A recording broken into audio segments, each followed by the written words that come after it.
Hey, what's up, guys? Who doesn't love some creepy old religious artwork from about 100 years ago? I found some in an old house that I was looking at recently, which hasn't been lived in for a long time, and there were three strange prints, that were on the wall of the attic. So, the first one here is zoomed in, and right away it's got this very strange circular cloud with a beam of light shooting down.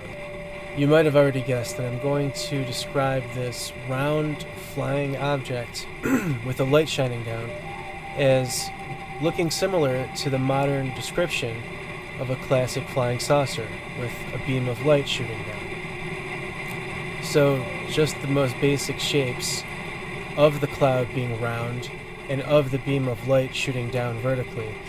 Just these basic shapes are very similar to the classic representation of a flying saucer as we think of it now in 2018. Also, I'm making this video assuming that people are already familiar with old religious artwork pointed out in dozens of cases as seeming to show flying saucers in one form or another. So I'm not even going to show that at the moment, but a common theme in that line of thinking is that these images that are first at a glance, they're just classic religious imagery, like here. At a glance, it's just Joseph, Mary, and God. Rather strange depiction of them, but at a glance, it's just the classic religious imagery, but it's got the double meaning, theoretically, of representing something more.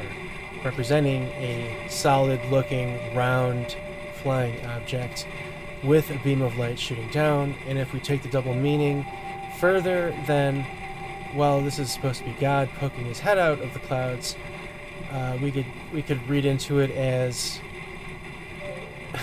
if it's a craft, then we could read into this figure as being the pilot of this craft. He is, after all, sitting at the front center of it. Also, throughout old religious artwork, the dove is sometimes associated with representing a flying saucer. So make of that what you will. I want to point out that the halos are different. If you look at the halos of God and the dove, they look the same as each other, but compare those with the halos of Joseph and Mary, which are similar to each other but different from the halos of God and the dove, which look much more flat and solid. For the holy parents here, sorry, it's probably not the right term, but for Joseph and Mary, it's obviously meant to be light shining from their heads. It's got the classic sun ray effect going on. So does the beam of light shooting down, so we know it's a beam of light. However, the halos of the dove and of God don't have that light shining effect, and they look more like a solid plate of bronze or gold, if you think of it. Also, I want to point out, what is God wearing? Is he wearing a suit of solid gold? Just very strange and interesting, I thought. And when you look at the halos here of the dove and God as looking solid, then that lends itself even more to the cloud representing a solid craft with a solid artificial light at its center, which is beaming down a vertical shaft of light, very similar to the classic description of a flying saucer. Also, I'll just show you that the light is shining down onto Jesus' head. Now, this style of religious art is always strange because I've heard it described that they're trying to portray an adult's features on a child's body, and I don't know if that's it as much as they struggled with perspective and struggled with showing the proper proportions at that time. So either way, Jesus looks quite alien. I'm assuming it's unintentional, but he's very strange looking. His eyes look too far apart, and he's got a look about him that's just not human. So here it is for a full zoom out of the print, and this is exactly how it was found on the wall, just tacked in there. Very strange. I don't know exactly how old this would be. I'll zoom into the bottom. The bottom left corner says that it's printed in Germany, which is interesting because I had never heard of Germany as printing and distributing religious artwork like this.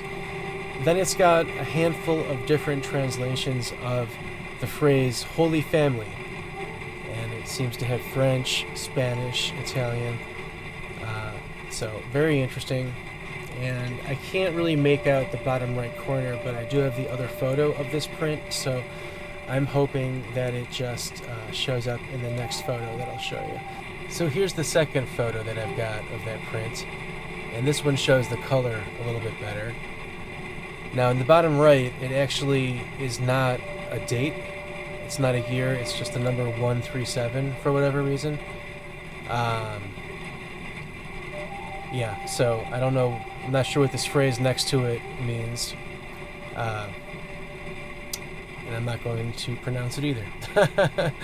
But there's the print from the side with reduced glare and better color.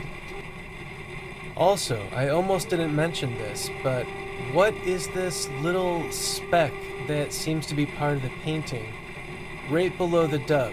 What is this little thing in the column of light?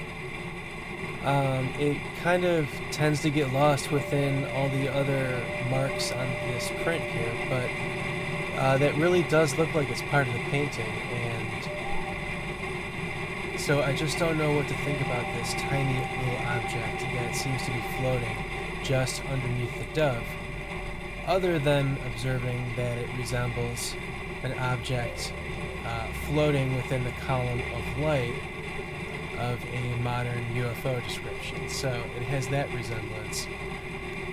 But otherwise, as far as the religious symbology, I don't know what this could possibly be representative of. I was looking at this, I thought maybe it's supposed to be a book. It's a rectangular object, and I can't really make it any clearer than this. But it looks like it could have been a book, so maybe as far as the traditional symbology, maybe God was sending down a book of knowledge and wisdom, or maybe that's supposed to be the Bible itself that God is sending down, or maybe it's a slab written with knowledge, like the Ten Commandments were handed down on slabs carved with the commandments, I think. So, yeah, I don't know what that is, but it sure resembles a person or object or animal floating through the column of vertical light of a modern UFO description. So this video went longer than I expected, so I'm going to make another video for the second and third prints that I found up in that attic. Stay tuned.